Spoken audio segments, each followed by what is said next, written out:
Upchurch back to tell you another part of the Upchurch story, and it has to do with how I came to start the Upchurch Bulletin. You know, I started my research and interest really back in the early 1950s, but then I got quite serious in the early 1970s, and by 1979 I was ready to start the Upchurch Bulletin.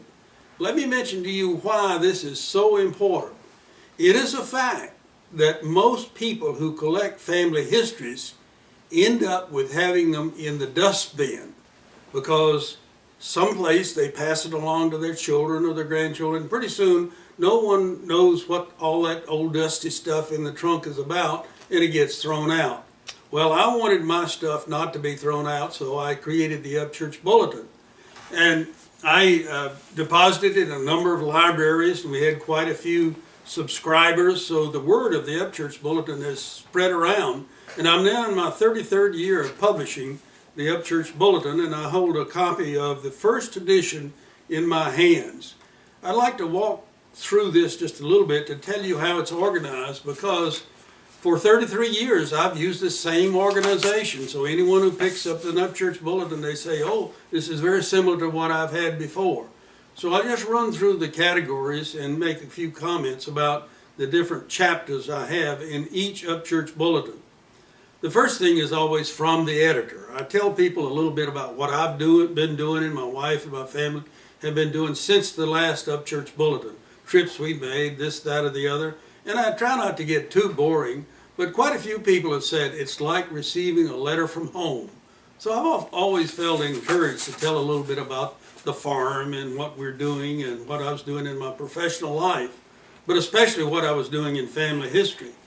Then I wasn't very sophisticated, but from the very beginning I thought we should have a photograph. So section 2 was always the photograph, and this first issue of the bulletin I published a picture of the little Gidding church, and that had a certain relationship to our family, which I'll not go into in detail here. But I always tried to include one photograph in each bulletin, sometimes more than that. Then we had the Register of American Ancestors, and in fact, that appeared on the even-numbered pages of each bulletin. And each bulletin normally consisted of 40 pages, of which 20 pages were simply a listing of the upchurches I had discovered and linked together, and I called it the Registry of American Ancestors. And I listed them by number. The first person I identified was, I called XID1, the second one XID2, and so on. And there's more substance to this that you can learn by looking at other Upchurch bulletins. But let me tell you a thing that was a little bit of a surprise after 33 years.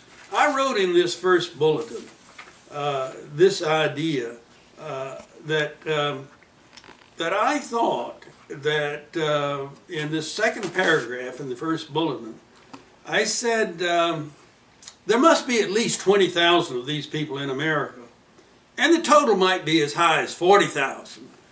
But friends and neighbors, as of this year, 33 years later, I have already published on 60,000 members of the family.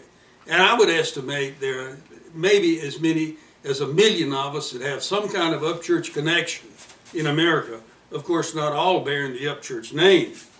Well, the next item on the list was colonial America and the Upchurch family. I tried to reach back to the colonial period, that is from the early 1600s to the late 1770s, and tell some story about Upchurches that were in existence in America at that time. And then I came to Upchurch clans in America.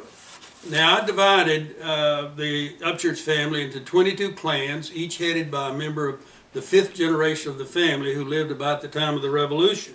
And in each bulletin I would have this section on the clans, and so you might forward your clan there. And I told stories there about who I'd heard from, what kind of new information we'd gotten on that particular clan. And that's why I've stressed over and over again, it's important for those of you who are interested in Upchurch family heritage to get to know which clan you belong to. The next item was an outline of selected clans. I would take a particular clan and list the outline for that. The next item was batch records, and in this case, the issue I produced the census records for Chatham County, North Carolina from 1800 to 1840. And each issue then contained its own aspect of batch records. Then I had a section on missing links, because it's always a challenge when you recognize that some part of your family and you don't know who that person's father was or mother. And so I published what I call missing links, and often people would write back to me when they get the bulletin and say, oh, I know the answer to that, or sometimes I would later find it. But we still have a lot of missing links to consider even today. And finally, there was reference materials. And in this particular bulletin, I reviewed the two outstanding Upchurch books in existence as of that time, and I also included the will of a Revolutionary War soldier, Nathan Upchurch. And the final item was England. And in this case, I published Upchurches in London in 1978. I happened to be over there and noticed in the phone book, Upchurches listed. So I have here in this edition the actual list of those people. Now, I tended to publish for about the first 20 years 4 issues of the Upchurch Bulletin per year, and then I cut back to 2, and finally, in my mature years, to 1. But along the way, because we got so much information on our ancestors and our family in England, I came up with the idea of having another bulletin, which I published for 4 years, from 1996 to 1999, and this I called Englandia. And Englandia included, in these 4 years, where I published 2 issues per year, specific information about our family in England.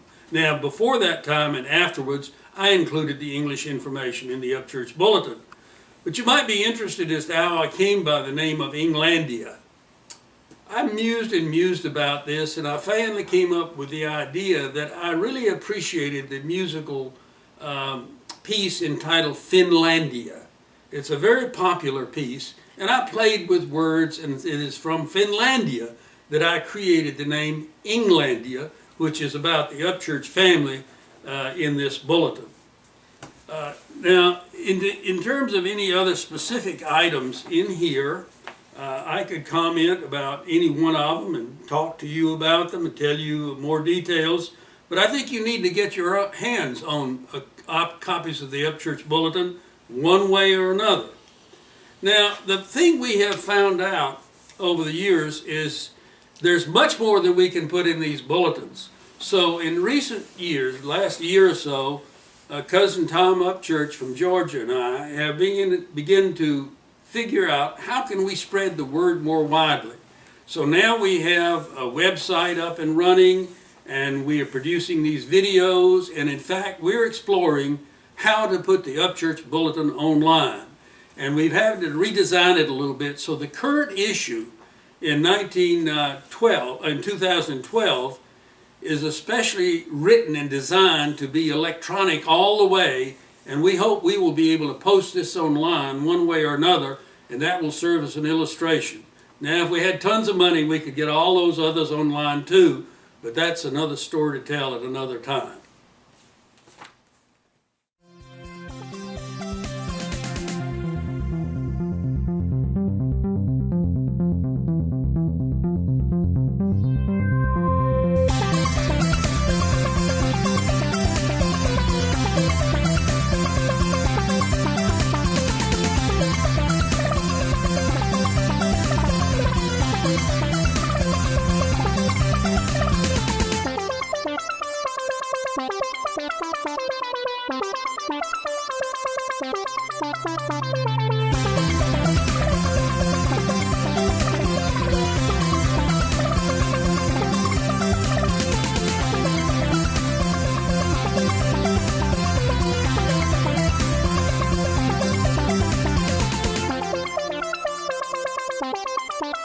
Thank you.